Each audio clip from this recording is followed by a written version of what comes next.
Salam sejahtera Malaysia, tuan-tuan dan puan-puan yang amat dihormati sekalian.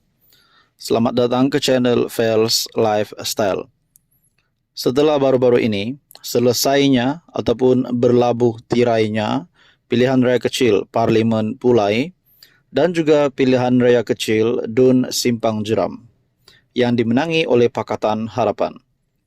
Satu artikel terkini dari hmetro.com ataupun My Metro. Agong, sayang Anda semua. Al-Sultan Abdullah. Yang di-Pertuan Agong Al-Sultan Abdullah Riayatuddin Al-Mustafa Billah Shah meminta rakyat supaya menjalani kehidupan secara harmoni dan bersatu hati antara satu sama lain. Al-Sultan Abdullah bertitah demikian sebelum berkenan berangkat meninggalkan pesta keramaian bersama rakyat di Pantai Bungai.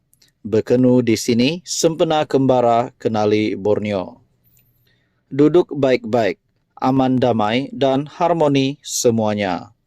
Kena sokong kerajaan atas pentas ini, senang hendak buat pembangunan dan kemajuan.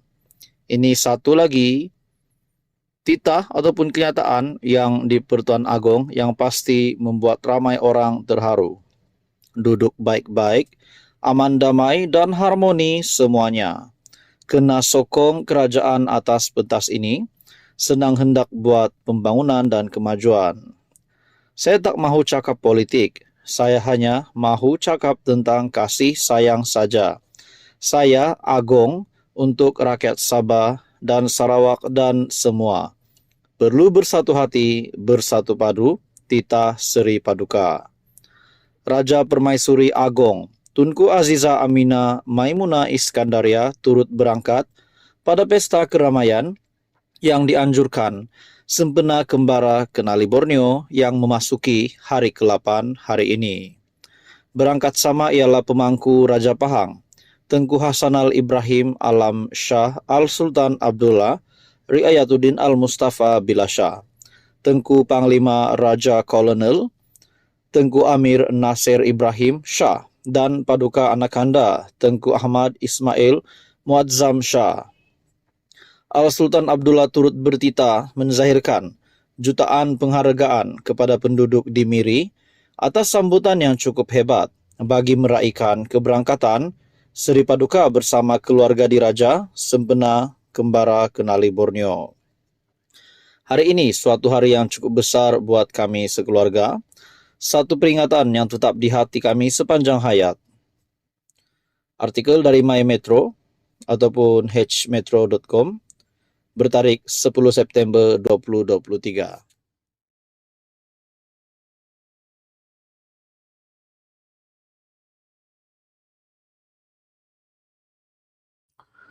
Halo semua, salam sejahtera Malaysia, tuan-tuan dan puan-puan yang amat dihormati sekalian. Hangat tentang kepimpinan muda ataupun parti muda, presiden muda yang akhirnya menarik sokongan daripada kerajaan perpaduan dan memilih untuk menjadi kuasa ketiga pembangkang. Nah, tuan-tuan dan puan, satu ulasan dari Syahbudin.com yang pasti mengejutkan kepimpinan muda dan ramai. Kuasa ketiga, Syed Saddiq takkan ke mana? Sehelai pun bulu roma Anwar tak jatuh. Setelah didesak banyak pihak, Syed Saddiq Abdul Rahman akhirnya akur untuk menarik diri dan tidak lagi menyokong kerajaan perpaduan. Presiden muda itu bagaimanapun mengumumkan pendiriannya untuk tidak bersama blok pembangkang PN, sebaliknya memilih untuk menjadi pembangkang kuasa ketiga di Dewan Rakyat. Dalam hal ini, banyak pihak telah memberi respon atau reaksi terhadap keputusan yang dibuat ahli Parlimen Muar itu. Meskipun Syed Saddiq tidak lagi menyokong kerajaan perpaduan, pilihannya untuk menjadi kuasa ketiga di Parlimen bukanlah pilihan yang mampu membawanya ke mana-mana. dengan hanya satu kerusi saja dimiliki di parlimen, berbanding kerajaan perpaduan ada 147 dan PN memiliki 74. Peranan kuasa ketiga muda hampir tidak bernilai apa-apa. Sebagai peringatan kepada Syed Saddiq untuk renungannya, tiada mana-mana parti pernah berjaya dengan impian untuk menjadi kuasa ketiga di negara ini. Pada PRU 2018, ketika berlaku pertembungan antara PH dan BN. Ketika itu, PAS telah memilih untuk menjadi kuasa ketiga dengan harapan mampu menjadi penentu dalam pembentukan kerajaan. Impian PAS itu terbukti gagal di mana mereka hanya menang 18 kursi parlimen saja dan PH membentuk kerajaan tanpa pertolongan sesiapa. Pada PRU 2022 yang lalu, pejuang pimpinan Tun Mahathir Mohamad turut menjadi kuasa ketiga di sebalik PH, BN, dan PN saling bersaing untuk menjadi kerajaan. Pejuang bukan saja kalah semua kerusi, malah hilang deposit di semua kerusi yang ditandinginya. Apakah muda yang hanya ada satu kerusi di Muar, itu pun menang pada PRU 15 lalu dengan bantuan, sokongan serta laluan diberi PH, merasakan dirinya lebih hebat daripada PAS dan pejuang dalam konteks berangan-angan sebagai kuasa ketiga. Sebelum nak bercita-cita mahu jadi kuasa ketiga, lebih baik Syed Saddiq tumpukan fikiran bagaimana untuk mudah mempertahankan lagi kerusi Muar pada PRU selepas ini, sambil memastikan kes mahkamahnya tidak sampai menghumbannya ke penjara. Di waktu yang sama, tiada majoriti 2/3 di parlimen akibat penarikan sokongan Syed Saddiq itu sebenarnya juga tidak memberi kesan apa-apa kesan kepada kerajaan perpaduan.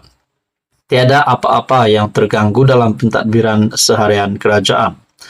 Bahkan, kelulusan RUU di parlimen hanya memerlukan undi majoriti melalui undian belah bahagi, bukan sokongan 2/3 ahli parlimen. Lebih daripada itu, majoriti 2/3 sudah tidak dimiliki oleh mana-mana Perdana Menteri dan kerajaan sejak tahun 2008 lagi. Di banyak negara dunia pula, kerajaan yang memiliki majoriti 2/3 hanya boleh dibilang dengan jari saja. Jadi, tak jatuh walau sehelai bulu Roma Anwar pun dengan ketiadaan majoriti 2/3 akibat tindakan Syed Saddiq itu. Namun, untuk perjuangan masa depan muda dan dirinya sendiri, Syed Saddiq harus sedar, bukan saja banyak bulu mungkin tertanggal daripada tubuhnya, malah mungkin tak cukup bulu untuk dipertaruhkan demi survivalnya selepas ini. Kecualilah jika beliau tak malu, lalu sedia menjilat PN yang diketuai Mahyadin yang pernah dituduhnya mengheret ke mahkamah sebelum ini, semata-mata kerana dia enggan menyokong bekas Perdana Menteri yang gagal itu. Syahbudin Husin, 11 September 2023.